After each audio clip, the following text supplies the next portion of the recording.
A direito de hoje, vamos explicar o que é a chamada jurisprudência.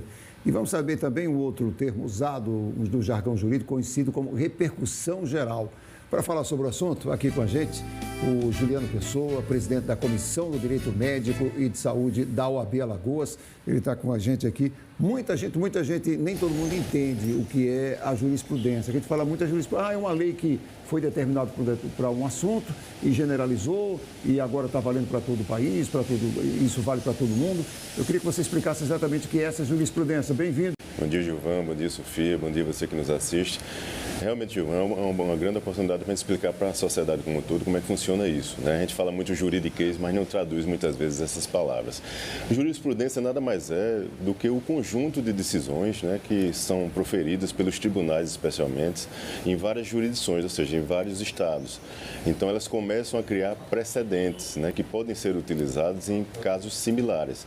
Então, você tem uma decisão no Tribunal de São Paulo que você pode utilizar num caso similar aqui como um precedente que já foi analisado e foi decidido daquela forma. Então, isso ajuda naquela persuasão que você quer exercer no caso concreto que você está demandando na justiça. Isso é muito comum na área da saúde, né? Quando, por exemplo, juízes pegam decisões feitas em outros estados, decisões, na verdade, feitas em tribunais superiores para ter como exemplo nas decisões locais. Isso é o comum, né? Exatamente, Sofia. E vale destacar que quando a gente trata dos tribunais regionais, por exemplo, né, essas decisões não vinculam as demais decisões, né? Realmente só quando a gente vai para os tribunais superiores, e aí você tem o caso da repercussão geral que o Gilvan mencionou na abertura, que é um instrumento processual que foi criado por meio de uma emenda constitucional, que o Supremo ele escolhe determinado recurso extraordinário diante de relevância econômica, social, jurídica, né, que impacta na sociedade como um todo, ele escolhe esse recurso para julgá-lo sob a ótica da repercussão geral. E aí, após essa decisão, nesse caso concreto, aí sim, isso vincula os demais tribunais regionais dos estados como um todo. Então, a partir daí, os estados têm que seguir aquela decisão que foi direcionada, que ocorreu, inclusive, num julgamento recente, agora em junho, onde o Supremo analisou a possibilidade de do Estado prover ali medicamento ainda não registrado pela Anvisa. No caso concreto, era um medicamento à base de canabidiol. E, nesse caso, houve a repercussão geral e os tribunais regionais terão que seguir essa decisão. E como é que o cidadão comum pode saber dessa questão da jurisprudência? É claro que o ideal é se informar com o advogado, se aquela sua causa tem a ver ou não com essa determinação, não é isso?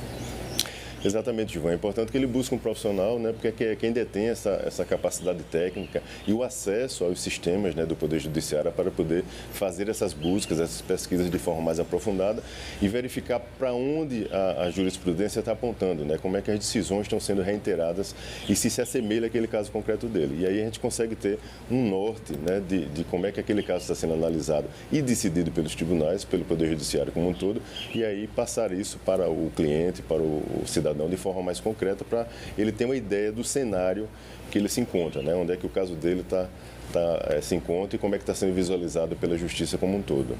A gente tem até um exemplo. Recentemente, o STF, ele reconheceu que alguns medicamentos, que embora não reconhecidos pela Anvisa, eles possam ser importados aqui para o país.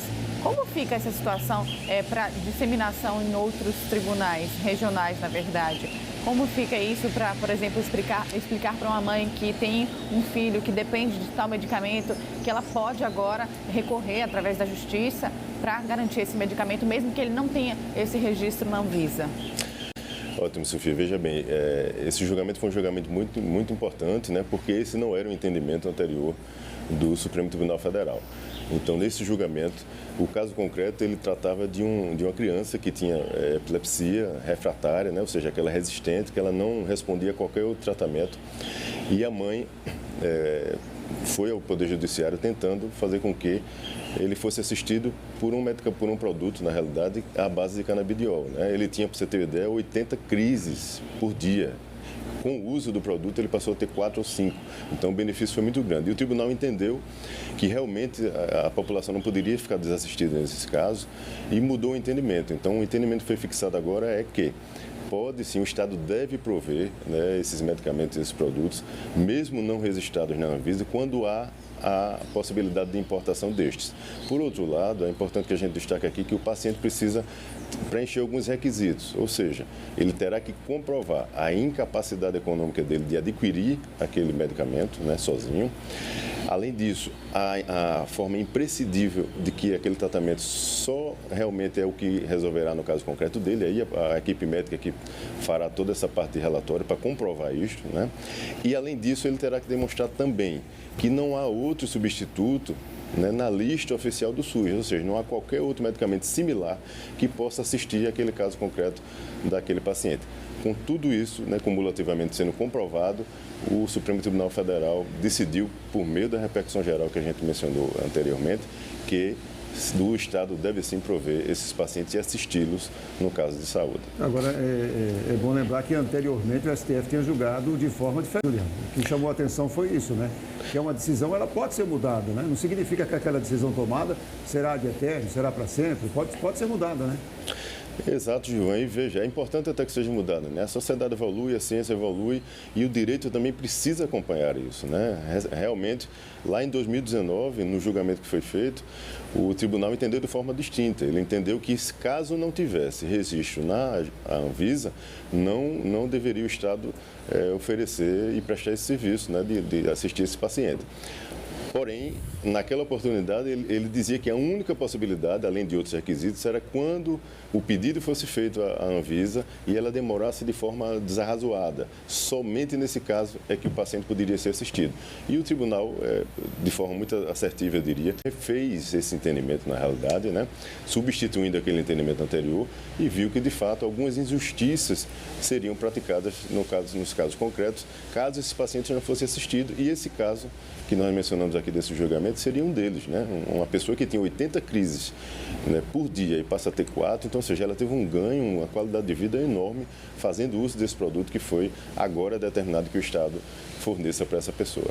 A partir de agora, por exemplo, aqueles pacientes que precisam desses medicamentos não autorizados, não liberados pela Anvisa, podem requerê-los. De que forma isso mudou através dessa nova decisão do STF? Olha só, Sofia, é muito importante isso para a gente destacar. Primeiro, ele precisa, junto com o profissional médico, o médico assistente, né, que está assistindo essas pessoas, verificar se de fato não há qualquer outro medicamento, né, disponibilizado, dispensado pelo Estado, na lista oficial do SUS, que consiga resolver o problema dele. Ou seja, nada ele responde. Então, nesse caso, aí cabe ao médico, tá? Não será o paciente, de fato, o médico que irá fazer essa análise criteriosa, verificar se de fato isso ocorre, e aí sim o médico fará um relatório médico detalhado, muito detalhado, e encaminhará esse paciente para a secretaria, para as instituições de saúde. Caso ele não consiga resolver dentro dessa seara administrativa, que é a primeira seara que o paciente precisa buscar, é administrativamente, junto às secretarias e às instituições. Se ele tiver uma negativa, não tiver como ser assistido, sob a justificativa de que não consta na lista do SUS, que não há registro na Anvisa, aí sim ele terá que buscar uma ajuda, né, jurídica de um profissional especializado na área da saúde para que ele reúna toda essa documentação e busque o Poder Judiciário no sentido de ter decisão idêntica a esta que nós comentamos.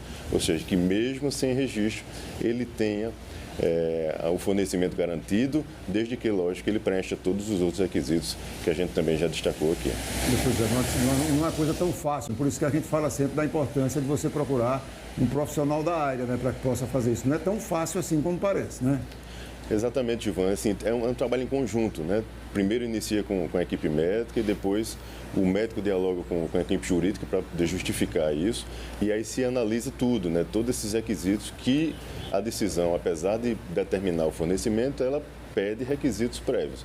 Se o paciente não preencher todos aqueles, ele não terá decisão, a não ser que se tenha futuramente uma mudança de entendimento novamente. Mas hoje, esses são os requisitos. Ele tem que demonstrar que ele não pode comprar o medicamento, ele tem que demonstrar que aquele tratamento é imprescindível no caso dele e ele também tem que comprovar que não há nenhum outro que conste na lista do SUS que tenha a possibilidade de oferecer a ele um resultado similar.